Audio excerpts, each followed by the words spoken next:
Seja muito bem-vindo. Estamos aqui para mais um ciclo de conversas terra a terra, uma parceria entre o Expresso e a Associação dos Jovens Agricultores de Portugal. O meu nome é Sara Tainha, sou jornalista da SIC e da SIC Notícias e vou estar convosco na próxima meia hora, aproximadamente, para discutirmos o setor agrícola em Portugal. O que tem de bom, o que tem de ser melhorado, hoje com especial atenção para as alterações climáticas, para a mitigação das alterações climáticas. Os fenómenos extremos estão aí, bem o sabemos.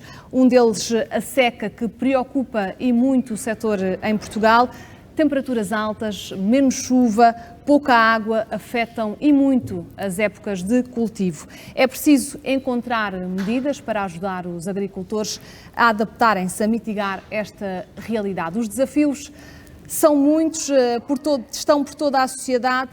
Como encontrar produções mais sustentáveis e resistentes, de forma também a mudar o nosso sistema agroalimentar e a torná-lo mais resiliente.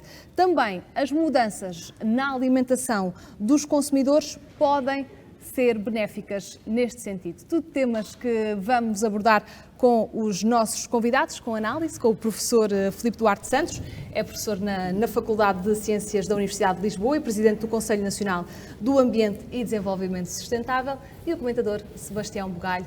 Muito boa tarde aos dois, sejam bem-vindos. Boa tarde. Mas antes vamos contar com a ajuda do diretor-geral da AJAP, Firmino Cordeiro, que nos vai dar um enquadramento sobre este tema. Muito boa tarde, seja bem-vindo. Muito boa tarde, muito obrigado por mais um programa dedicado à agricultura e dedicado a um tema que está muito na ordem do dia, mas que já vem sendo levantado há alguns bons anos esta parte, que são as alterações climatéricas. A agricultura em Portugal é das que sofre, porventura, mais, a parte da nossa vizinha Espanha e talvez uma parte da Grécia e também de Itália, portanto, os países mais mediterrâneos, digamos assim, com este fenómeno das alterações climatéricas. Elas são dramáticas para estas geografias, digamos assim, porque, olha, desde logo, até causaram algum transtorno às estações do ano. Elas hoje estão muito baralhadas, digamos assim, e temos dificuldade em distinguir a primavera, às vezes do outono, outras vezes o prolongamento do inverno, a diminuição de invernos, primaveras que continuam, que começam quase no verão. Bom, há aqui situações extremamente delicadas que se têm verificado. É evidente que, desde alguns anos esta parte, sempre estivemos sujeitos a secas, a precipitações, obviamente, mais elevadas. São fenómenos, obviamente, naturais, mas o que é que teria contribuído para isto tudo? O que é que contribuiu para que isto acontecesse e esteja na ordem do dia e não se preveja, num curto espaço de tempo, pelo contrário, uma atenuação, uma tal mitigação, que é fundamental e que o professor Filipe Duarte Santos irá falar e terá os comentários do Sebastião, que é sensível também a estas questões, e obviamente um trabalho entre a AJAP e o Expresso que na nossa perspectiva é de louvar, porque no fundo pretendemos trazer estes temas da atualidade ao conhecimento dos nossos agricultores, sejam eles mais intensivos, mais competitivos, sejam eles de menor dimensão, mais tradicionais, noutras áreas do território, territórios rurais profundos, territórios de baixa densidade, como outras denominações também os caracterizam. Portanto, isto deve-se tudo ao aumento da temperatura. Portanto, o aumento da temperatura provocada pelos gases, não só de efeito estufa, como também de outros gases, e aí o professor irá falar claramente com a experiência que tem, o know-how que tem sobre estas matérias. Portanto, isto causou, de facto, aumentos de temperatura que se iam anualmente verificando, aos quais não estaríamos suficientemente atentos, ou não estivemos suficientemente atentos, e que agora foram provocando fenómenos em geografias mais sensíveis, como disse, do nosso globo, em que se concentraram precipitações, em que se dilataram no tempo períodos de seca E Portugal, e é sobre a agricultura em Portugal que nós estamos neste programa a focar-nos, tem efetivamente efeitos ligados. Ou seja, os nossos governos deviam ter olhado para isto com a devida atenção há alguns anos esta parte, mas nesta fase do campeonato, obviamente, são conversas, são discussões que não fazem sentido ou que tenhamos aqui grandes dúvidas sobre isto. Acho que ter dúvidas que isto é um fenómeno que nos prejudica seriamente, meus caros, não consigo percebê-la, mas todas estas pessoas com dúvidas também vão ficar esclarecidas, obviamente, porque as coisas batem-nos à porta sem nós sabermos. Aos dias de hoje, estamos aliás, no mês anterior, a restringir-se, como se restringiu o consumo de água pela população, pelos utentes, digamos assim, pelos turistas numa região como o Algarve em Portugal e também para a agricultura, é terrível. O Algarve não é só efetivamente turismo nem praia, é também muito a agricultura. Tem um setor que é extremamente importante, que é a citricultura no Algarve, que nós temos mesmo muito orgulho disso. Outras culturas que estão a surgir. E não venham dizer com toda a sinceridade que consomem grandes quantidades de água. Hoje, mesmo as culturas mais exigentes em água, nós não as fazemos, ou fazemos muito pouco dessas culturas, e algumas delas ainda as fazemos, porque temos necessidade de reduzir um pouco das nossas importações em algumas culturas, porque também ficarmos dependentes sempre de importações é delicado. E quando as fazemos-las em zonas do país onde é que a qualidade dos solos e a abundância de água ainda se vai verificando. Acho que nós fazemos essa triagem. E também fizemos o efeito que foi, já numa ótica de adaptação e até de mitigação, de perceber efetivamente quando é que as culturas que nós praticamos precisam de água, em que momento, em que circunstância, a quantidade, se devemos regar de dia, se devemos regar de noite. Portanto, tudo isso está mais do que inventariado. Aliás, há outro programa que vamos falar sobre essa matéria, da tal agricultura de precisão. Portanto, não se trata de estarmos a dizer hoje utilizamos mal este recurso. Não, cada vez o utilizamos melhor. As pessoas têm de perceber que este lado que sofre com as alterações climatéricas, que são os agricultores, não há ninguém no planeta que sofra tanto com as alterações climatéricas como os agricultores. Nós, nas nossas casas, se tiver calor, ligamos o ar-condicionado, ou se tiver frio, ligamos outro eletrodoméstico qualquer, mas no campo é difícil fazer isto, a não ser em agriculturas muito intensivas, sei lá, e horticultura que tenha uma rentabilidade que permita fazer isto. Nós temos hoje horticulturas muito forçadas, muito específicas, com uma capacidade notável, onde é que nós próprios, quando entramos lá, quase temos de ser desinfetados antes de entrar, podemos levar alguns micróbios que podem prejudicar a vidinha daquilo que está lá, e está tudo em contacto com a natureza e num ambiente completamente controlado. Portanto, o que eu quero dizer com isto é que nós somos os primeiros responsáveis pelas causas disto e somos os menos responsáveis ao provocar isto. Por mais que me dizam que são as vacas e os gados que provocam, sim, é o metano que tem ali um efeito mais acelerado, e o professor vai explicar isso, mas a energia, nós estamos a falar das nossas fontes de energia. Para mim, na minha ótica, o grande responsável, nós temos de ser muito mais eficientes na utilização de energia, que tipos de energia que estamos a utilizar e a interação disto tudo. Hoje a agricultura, com painéis fotovoltaicos, já resolve muito problemas em instalações que nós temos fixas, quer para animais, quer para conservação, quer para câmaras, já utilizamos cada vez mais isto. Portanto, existem mecanismos, e eles estão à disposição, na União Europeia, nos pacotes de financiamento aos agricultores, aos jovens agricultores quando se instalam, que nos permitam utilizar melhor estas ferramentas para nós nos adaptarmos a elas, porque já estamos perfeitamente adaptados, só que elas têm um custo. E se nós não pudermos já ir a esses meios de apoio, temos mais dificuldades. Portanto, eu acho que cada vez mais a sociedade civil tem de estar atenta a estes fenómenos, mas também os governos têm de perceber que a agricultura é uma atividade estruturante, é uma atividade fundamental, e sem ela nós passamos mal, e pensarmos que à base da importação é que resolvemos todos os nossos problemas, não é assim em nenhum país já do mundo, portanto muito menos com os fenómenos que estão a verificar, sabe-se lá porquê, mas é uma realidade. Estamos com guerras, estamos com situações extremamente delicadas, e nós temos de nos acautelar para essa mesma realidade. Portanto, Tenho a esperança que este programa possa esclarecer melhor os nossos agricultores e que percebam de uma vez por todas que nós somos agentes da resolução dos problemas, porque efetivamente é sobre esse problema que nós temos de realizar as nossas atividades. E a água é fundamental. Sem água não há agricultura e, como um chavão muito utilizado, eu termino com este, nós não gastamos água, nós transformamos água em alimentos. Firmino Cordeiro, muito obrigada pelos esclarecimentos e por estas dicas todas que nos vão servir já para a análise com o professor Filipe Duarte Santos. E vou pedir que nos ajude a esclarecer então os agricultores que nos estão a acompanhar. Sugeria começarmos pela pergunta básica para nos ajudar na contextualização, para depois dar força à análise. Afinal, em que é que consiste a mitigação das alterações climáticas?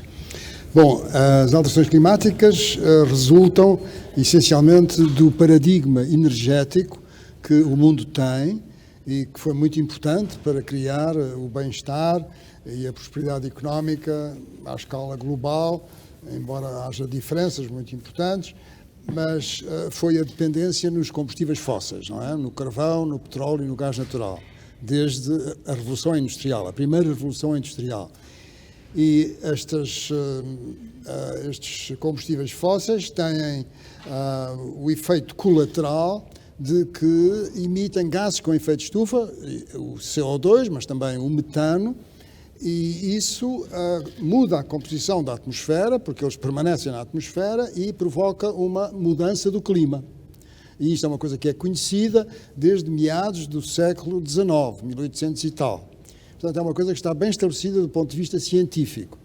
Portanto, não há que diabolizar os combustíveis fósseis, mas há que fazer uma transição energética para outras formas de energia descarbonizadas, ou, se quisermos, descarbonizar a economia mundial.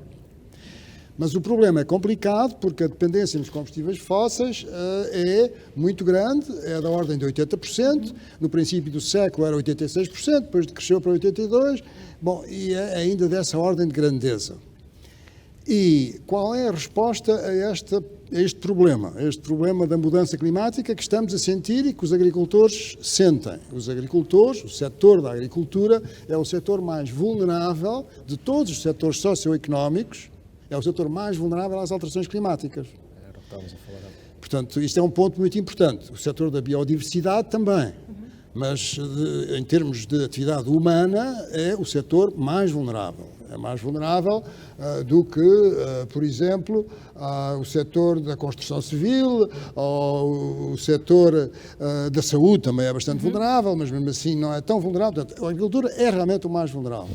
Bom, e então quais são as respostas? As respostas são duas. Uma é a mitigação, que é a redução das emissões, e potenciar os sumidores de gases com efeito de estufa, e a outra é a adaptação. A adaptação, o que é? Bom, é... E esse será um dos nossos próximos programas também, a questão da adaptação. Focando-nos hoje na questão da mitigação, as alterações climáticas, como dizia, afetam e muito o setor da agricultura, mas depois também há esta pergunta que muita gente faz: que peso é que tem a agricultura na responsabilidade das alterações climáticas? E eu acho que aqui é preciso pormos os pontos nos is, não é? Afinal, que responsabilidade e que peso é que a agricultura tem? Bom, aí deixe-me falar um bocadinho sobre a União Europeia. A União Europeia é o espaço no mundo, à escala mundial, onde se reduziram mais as emissões de gases com efeito de estufa. De 1990 até 2023, reduziram-se de 32,5%. Portanto, basta dizer que nos Estados Unidos começaram a reduzir as emissões apenas em 2005. Nós, a União Europeia, começámos a reduzir em 1990.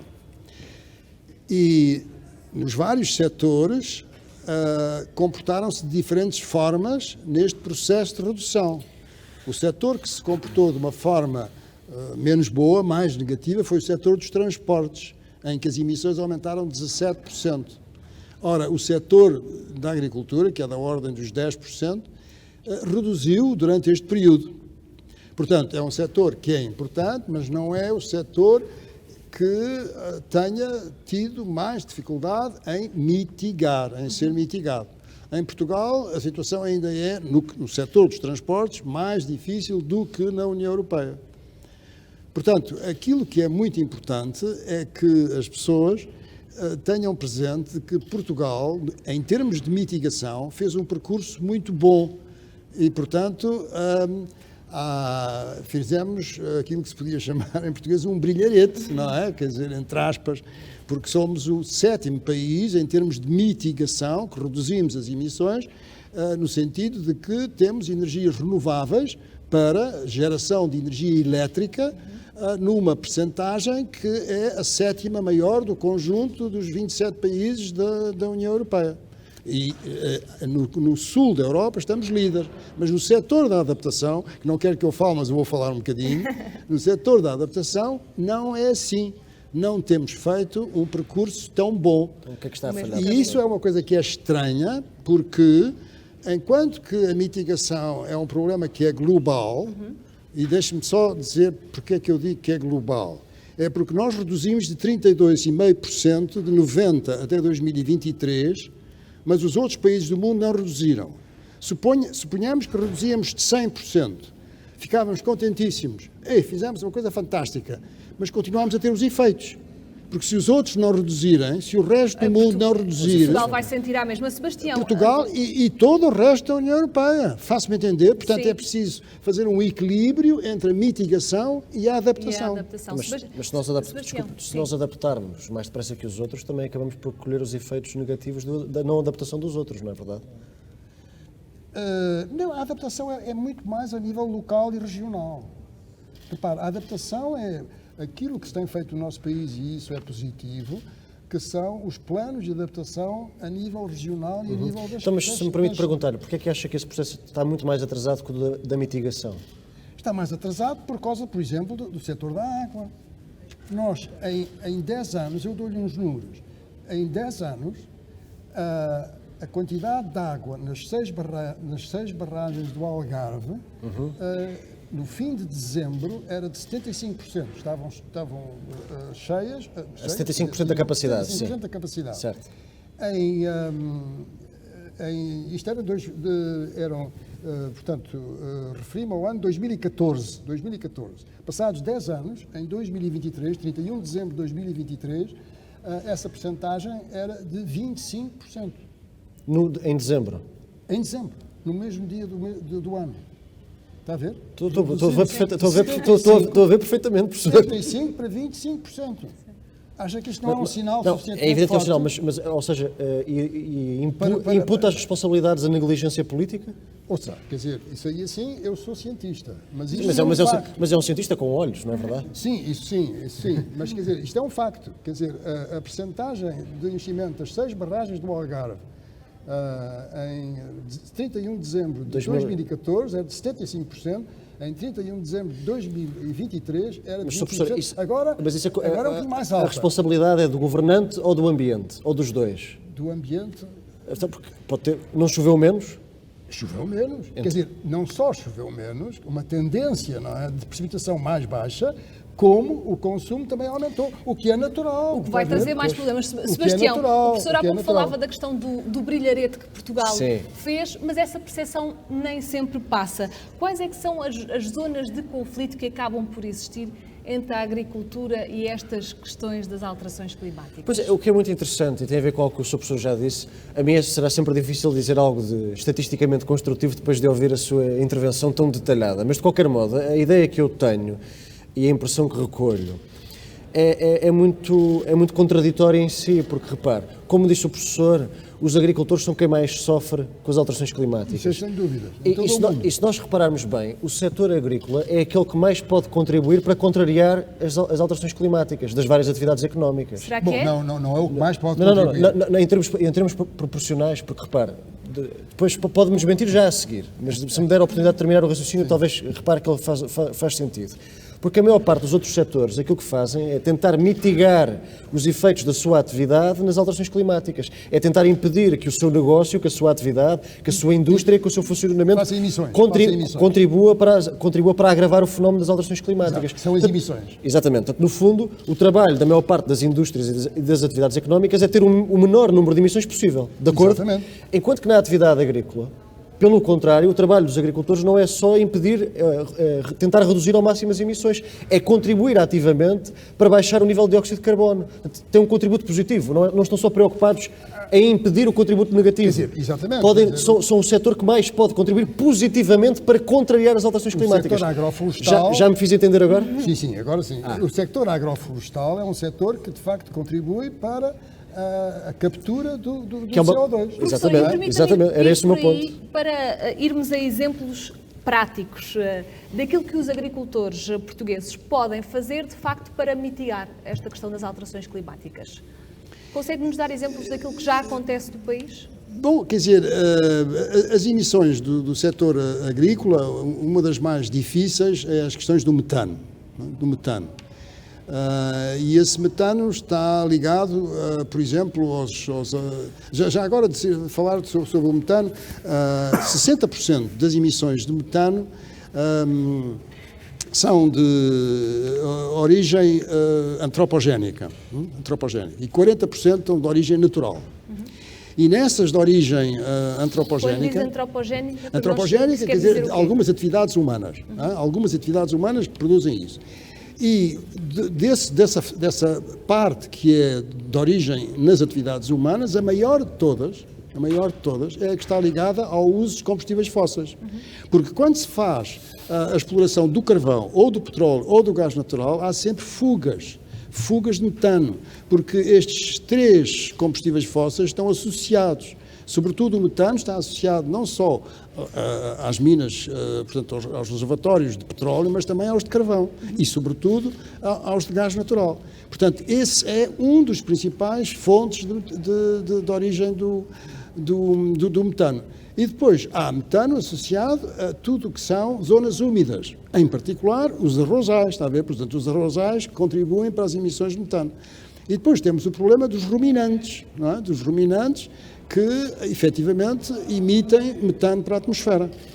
E aí é um problema mais difícil de resolver, porque temos todos, enfim, a maior parte das pessoas come carne, não é? Quer dizer, portanto, a diminuição do consumo de carne poderia, de facto, ajudar? A diminuição do consumo de carne seria uma contribuição muito importante, mas deixe-me dizer que o problema é muito importante e muito meritório este esforço, mas o problema não fica resolvido se não resolvemos o problema da energia, porque 75% das emissões são do setor da energia. Está a ver? Portanto, deixar de comer carne não iria resolver o problema. Não, quer dizer, contribui. Parece às vezes que o debate está um pouco deslocado da realidade e que se dá mais importância a uns assuntos como soluções do que a outros problemas que seriam mais difíceis de resolver, mas que contribuem mais negativamente para as alterações climáticas. Isso tenho a certeza que está deslocado. Olha, eu digo dois factos, quer dizer, muito simples, que é o seguinte.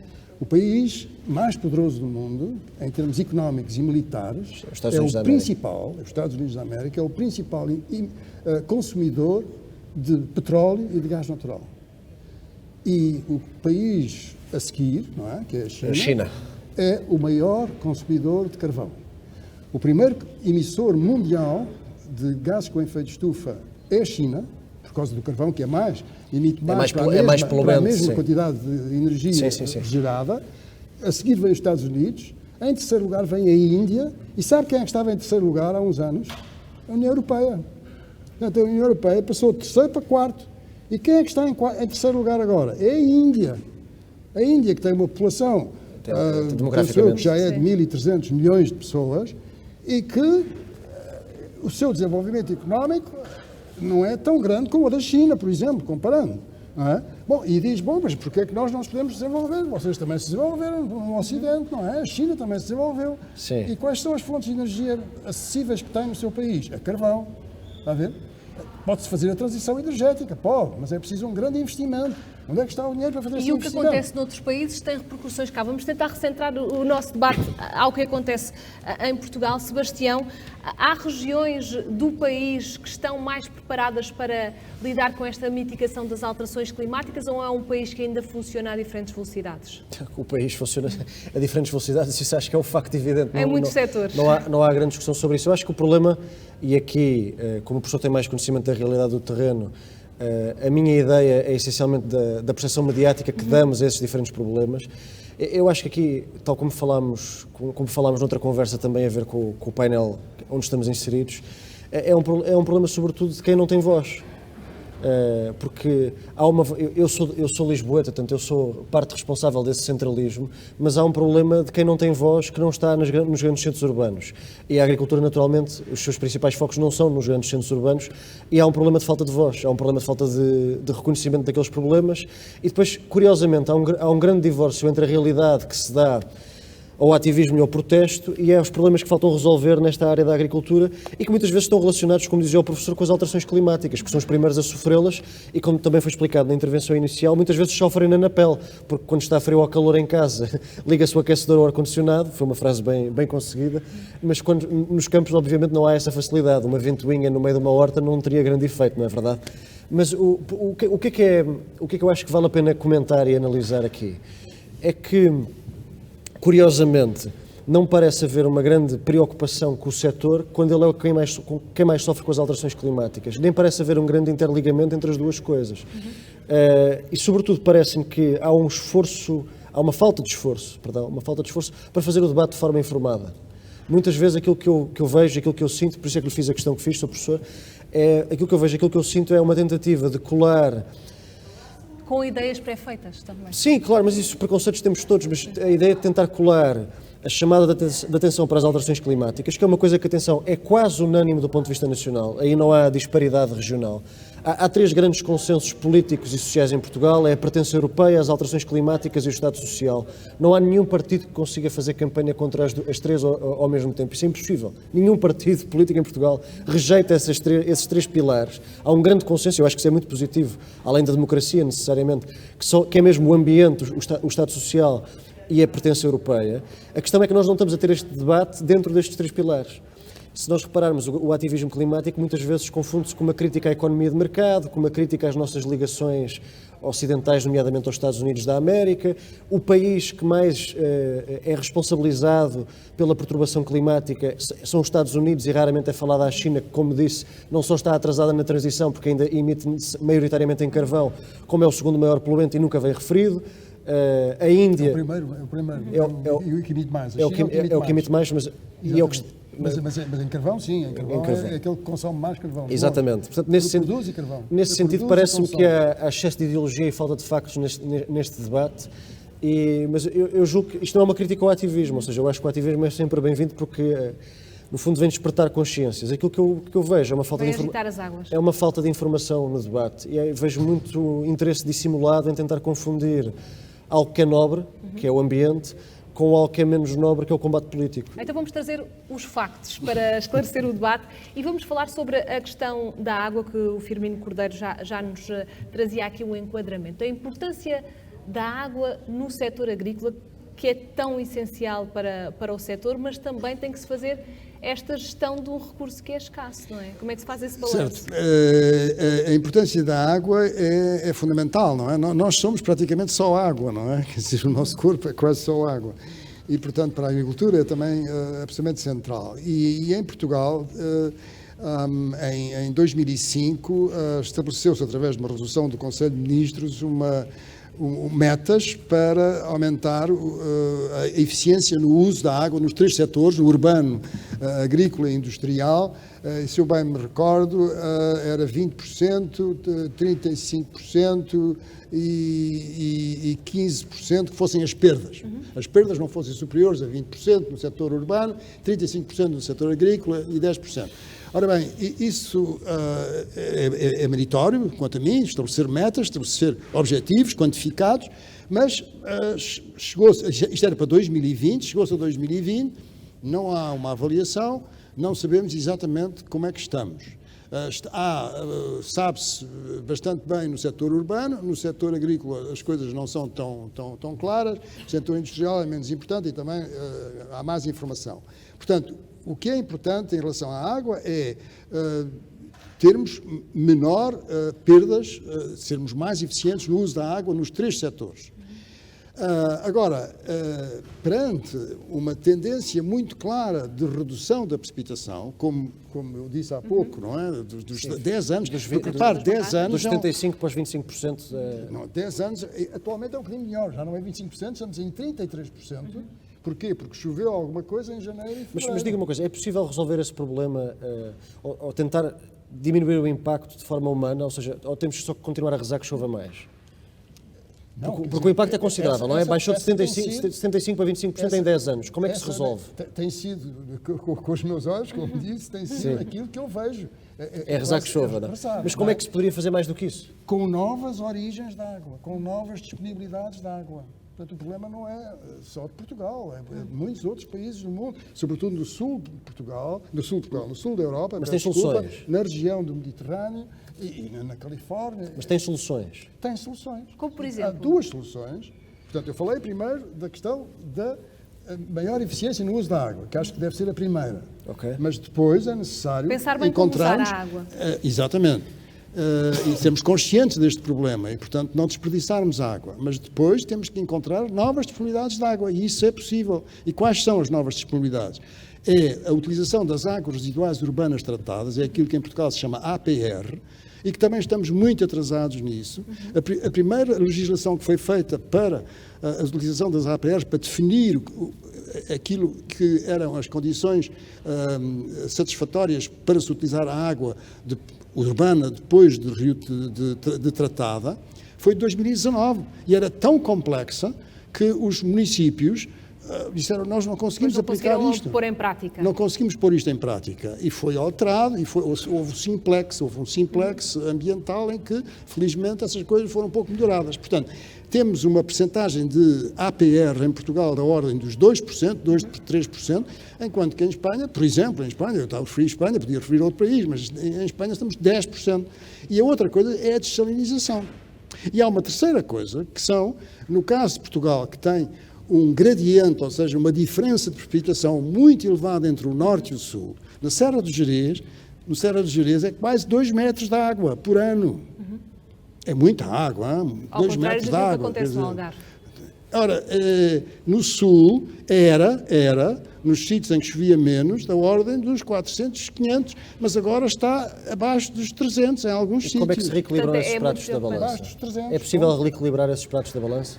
É preciso equilibrar esses pratos da balança com transvases. E há um transvase muito grande em Portugal. Sebastião, e permite-me acrescentar, para equilibrar os pratos da balança, aquilo que nos chega da Europa, as diretrizes, as regras, os apoios, o Green Deal, o Pacto Ecológico Europeu, poderá ser de facto uma boa ferramenta para a agricultura portuguesa? Nesta questão das alterações climáticas? Eu espero que sim, apesar de eu ter em mente, pelo menos da informação que consegui recolher antes desta conversa, foi que a ligação estrutural que estava a referir é fundamental e que provavelmente até vai ter que ser estendida, aumentada, para conseguir haver coesão regional. Talvez valha a pena dizer alguma coisa sobre isso. Existe neste momento um transvase entre a bacia hidrográfica do Guadiana e a bacia hidrográfica do Sado.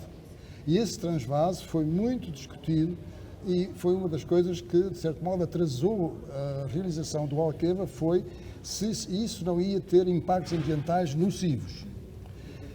Neste momento, o transvase funciona e é possível abastecer de água Sines, que é um polo industrial, como todos sabemos, porque existe o transvase. Em certas alturas do ano, não é? Sim, claro. Do ano. Pois bem, esse transvase foi feito com as maiores exigências do ponto de vista ambiental, o que significa que, quando se passa a água de um lado para o outro, tem que se levar a água. Isso custa muita energia levar a água, é pesada a água. Existe uma malha apertadíssima para que não passe nada vivo, nenhum ovo de peixe, enfim, nada que esteja vivo que passe, enfim, que esteja vivo e que seja uma unidade viva, não é? Que passe de um lado para o outro. Preservar a biodiversidade. Para preservar a biodiversidade da bacia para onde se faz o transvase. Mas acha que esse modelo teria que ser recriado e reproduzido? Ora bem, o que era importante para a discussão dos transvases era que se fizesse uma avaliação de quais foram os aspectos negativos deste transvase em termos de ambiente. Faço-me entender? Mas acha que são maiores ou menores do que aquilo que foi previsto? Não há avaliação que eu conheça. Tem que ser feita a avaliação, muito bem. Então, permitam-me perguntar... Não há avaliação. Quer dizer, toda a gente, foi muito bem feito, toda a gente reconhece isso, mas pode ser que houvesse qualquer impacto nocivo. Mas não foi. Mas o que é que lhe diz o seu nariz? Sabe, em ciência, o que a ciência tem de diferente é que é falsificável. Quer dizer, a pessoa tem uma teoria, Sim. mas pode provar que essa teoria está errada. Sim, é popperiana. Tem que se Está a testar ver? a É o tese. Karl Popper. Sim, eu sei o Professor, mesmo. e para esclarecer quem nos acompanha, olhando para estas diretrizes que nos chegam da Europa, elas dizem exatamente o quê sobre as alterações climáticas, sobre a mitigação das alterações climáticas e como é que os agricultores depois podem pôr em prática estas diretrizes que muitas vezes Bom, são em relação difíceis? à União Europeia, eu devo dizer que a União Europeia acho uma construção notável, tenho muito orgulho de ser de um país que faz parte da União Europeia, porque são países que têm um grande sentido da sua soberania, enfim, das suas identidades culturais, históricas, etc., mas conseguem colaborar e conseguem ser um espaço com valores comuns, é muito importante. Mas muitas das coisas que são decididas na União Europeia têm têm a marca do centro da Europa, está a ver? Do centro da Europa, porque é aí assim que está a maior parte da atividade económica. É o eixo franco-germânico. E aquilo que se passa no Sul, enfim, coitados e tal, tudo bem, temos que ter em consideração, e portanto não há, as políticas dificilmente são de facto focadas naquilo que se passa no Sul. Portanto, o Green Podiam Deal... ser aplicadas cá facilmente. Não, deviam ser concebidas para ir ao encontro dos problemas que o Sul tem, está a ver? Portanto, deviam ser diretrizes diferentes. Deviam ser mais adaptadas àquelas nossas problemáticas, está a ver? Por exemplo, quando se diz na Europa que nós fazemos queimadas para diminuir a biomassa nas florestas para diminuir o risco de incêndio, há pessoas que ficam espantadíssimas. Então vocês agora fazem isso, está a ver? Não têm a noção, não é? Quer dizer, quando se fala do montado, não é? Que é um ecossistema muito importante, não existe nada equivalente ao montado no centro ou no norte da Europa. E nós temos que saber defender esses valores, porque são muito importantes do ponto de vista cultural e histórico para nós, está a ver? E isso muitas vezes não é feito. Portanto, o Green Deal é uma coisa muito importante, mas devia ter mais isso em atenção. Em relação à adaptação, sim, quer dizer, a União Europeia preconiza fortemente que haja APRs, que os países do Sul invistam na reutilização das águas residuais urbanas. Mas repare, o problema é que para termos APRs precisamos ter população, não é? Está a ver? Que é para produzir, não é? Porque se não houver população... E nas zonas rurais, onde é que está a população? Está a ver? Mas eu acho que... Faço-me entender. Portanto, temos a questão da desalinização. Mas a desalinização tem impactos ambientais negativos.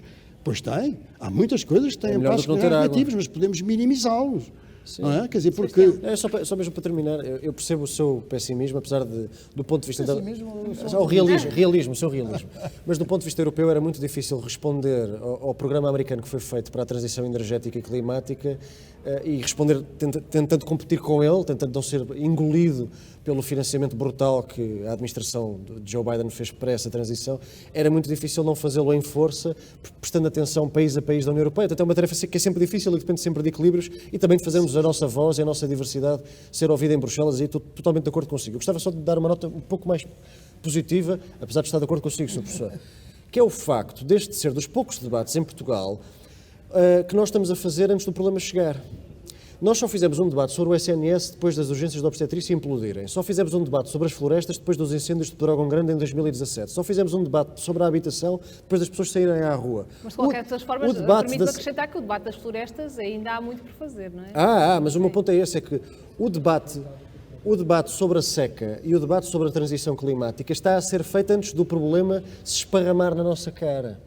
É dos poucos debates que nós estamos ainda a tempo de fazer. E estamos a fazer antes do problema ter uma dimensão tão grande que não vamos só fazer um remendo em cima da ferida. Estamos a antecipar o problema. Eu acho que isso é uma nota positiva e que pode ter efeitos positivos, pode surtir efeito mais do que os outros todos, onde fomos claramente atrás do prejuízo. Queria só deixar só dizer uma coisa, quer dizer, eu acho que em relação ao Algarve, à situação atual, Eu não sou crente, tive uma educação católica e respeito muito. Estou a falar com toda a franqueza, já tenho idade para isso, quer dizer, e admiro muito este Papa, etc., mas não sou. Portanto, mas quer dizer, rezo, entre aspas, para que chova muito. E é possível chover muito. A Califórnia esteve bem 10 anos em seca e depois teve chuvas torrenciais que encheram tudo. Mas se não acontecer isso... Já é tarde demais. Se não acontecer isso, este verão, com as pessoas todas que vão chegar ao Algarve e vão consumir água, vai ser uma situação complicada e eu não vejo qual é a solução que vai haver. Professor, gostaria de terminar com exemplos positivos, com exemplos concretos, daquilo que já fazem os agricultores em Portugal, daquilo que olha para o terreno, de facto, e que vê acontecer. O que é que o surpreende? Olha, surpreende-me, uma das coisas que me surpreende é no setor vitivinícola. Porque, evidentemente, também é afetado. E aquilo que se passa, por exemplo, na região do Douro, não é? Que tem, enfim, todos nós conhecemos, é um dos grandes valores de Portugal neste aspecto da agricultura, que é o vinho do Porto, que é um local que é difícil, não é? Quer dizer, em que a produtividade da vinha é baixa, porque é muito rugoso e porque as condições atmosféricas são difíceis, não é? E estão cada vez mais difíceis. E os agricultores têm sabido adaptar-se a isso, está a ver? Isso é notável. Mas não só no Douro, mas também no Alentejo. Porque uma das coisas mais complicadas em termos de agricultura para o futuro é a temperatura. Que está a subir. Que está a subir, está a ver? A temperatura, em 2023, foi 1,45 acima dos valores pré-industriais, quando o Acordo de Paris diz que não podemos ultrapassar 1,5. Está a ver como as coisas... Mas dir-se-á, não, mas um ano não é bom. Então façamos 10 anos. A média dos últimos 10 anos é 1,2. Portanto, já estamos muito perto de 1,5. Portanto, a situação não é nada famosa. Mas os agricultores, em Portugal e nos outros países da Europa e também noutras partes do mundo, têm sabido adaptar-se, têm poupado água, têm sistemas inteligentes de utilização da água. E, portanto, a mim faz-me confusão como é que se faz todo este bruabá que a União Europeia, quer dizer, não dá, de facto, não tem dado a este setor, porque depois também temos os problemas das questões dos pesticidas, dos herbicidas, enfim, dos fitossanitários, que é um problema muito importante, mas também aí sim a União Europeia lidera. Está a ver? E, portanto, estamos a competir com depois produtos que são importados e que não são produzidos nas mesmas condições. E depois, acima disto, temos os problemas geopolíticos de duas guerras, enfim, sobretudo uma, não é? Que dificultam porque aumenta o preço da energia, aumenta o preço dos fertilizantes. Portanto, é toda uma situação muito complexa. Tudo, há que repensar, de facto, como é que nos alimentamos. Isso também pode fazer diferença? Com certeza. Com certeza. Isso, que cada pessoa, se cada pessoa, não é, absorver, digamos, a situação em que estamos no mundo, não é, e se for sensível a essa situação, porque há pessoas que são mais sensíveis, menos sensíveis, aquilo que faz, racional, é, efetivamente, comer menos carne, sobretudo carne de ruminantes. Portanto, e isso é saudável, é uma coisa que é boa para a pessoa, não é verdade? E, portanto, tudo aquilo que seja termos uma alimentação mais saudável, e que, portanto, implique menos emissões, as tais emissões de metano, não é uma coisa que é muito boa e que deve ser estimulada e que deve ser favorecida. Sebastião, para terminarmos, a ideia final.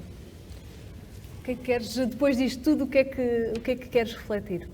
Como estava a tentar dizer há pouco, eu acho que este é dos poucos debates na sociedade portuguesa, e aqui estou a falar do espaço público, mas também daquilo que recolhemos, por exemplo, nos estudos de opinião que foram feitos para as sondagens destas últimas eleições, isso estava muito presente. Este é dos poucos assuntos na sociedade portuguesa que é não só prioritário para a maioria da sociedade, como está a ser discutido a tempo antes do problema ser demasiado grave. O Sr. Professor aqui chamou a atenção para vários casos, para vários exemplos, onde pode já ser tarde demais ou vir a ser tarde demais se tivermos azar e não chover, mas eu julgo que este é dos poucos temas onde há espaço para consenso, há espaço para tempo para soluções inovadoras e que de facto está a ter o protagonismo que merece, ao contrário de outros que deviam ser prioritários e não estão a ser. E deixava essa nota mais positiva para encerrarmos. Obrigado. E é uma boa nota para fecharmos. Sebastião Bugalho, professor Filipe Duarte Santos, muito obrigada aos dois pela vossa análise.